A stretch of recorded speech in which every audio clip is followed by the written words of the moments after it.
शरद पवार और अजीत पवार के करीब आने की संभावनाओं पर देवेंद्र फडणवीस ने दिया है जवाब। जी हाँ, शरद पवार की एनसीपी और अजीत पवार की एनसीपी के फिर से एक होने पर, जी हाँ, शरद और अजीत की एनसीपी के विलय होने पर आखिर में देवेंद्र फडणवीस का आया है बयान। देवेंद्र फडणवीस ने कहा, मैं यही कहना चाहता हूँ कि 2019 के बाद आपने सारे बयान सुने होंगे मेरे। 2019 से 2024 तक जो घटनाएं घटी है उससे मुझे समझ आ गया कि कुछ भी नामुमकिन नहीं, कोई चीज़ नहीं होगी ये समझकर नहीं चलना चाहिए। कुछ भी हो सकता है, उद्धव वहाँ जा सकते हैं, अजीत यहाँ आते हैं, राजनीति में कुछ भी हो सकता है। ये ध्यान रखना चाहिए कि जब ठोक कर हम बोलते हैं कि ऐसा नहीं होगा, तब राजनीतिक परिस्थितियाँ तुम्हें कहाँ ले जाकर बिठा देगी, इसका कोई भरोसा नहीं है।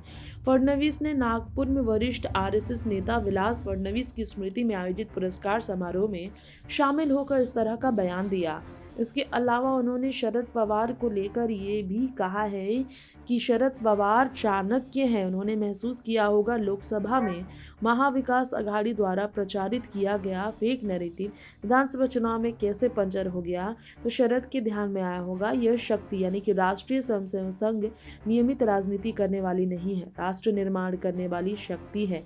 आखिरी में अपने प्रतिद्वंदी की भी तारीफ करनी पड़ेगी, इसलिए उन्होंने आरएसएस की तारीफ की होगी।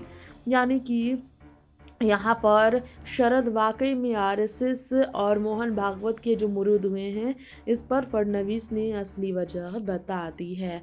नेक्स्ट 9 पॉलिटिकल बाइट से तृप्ति की रिपोर्ट के साथ जानकारी दे दे।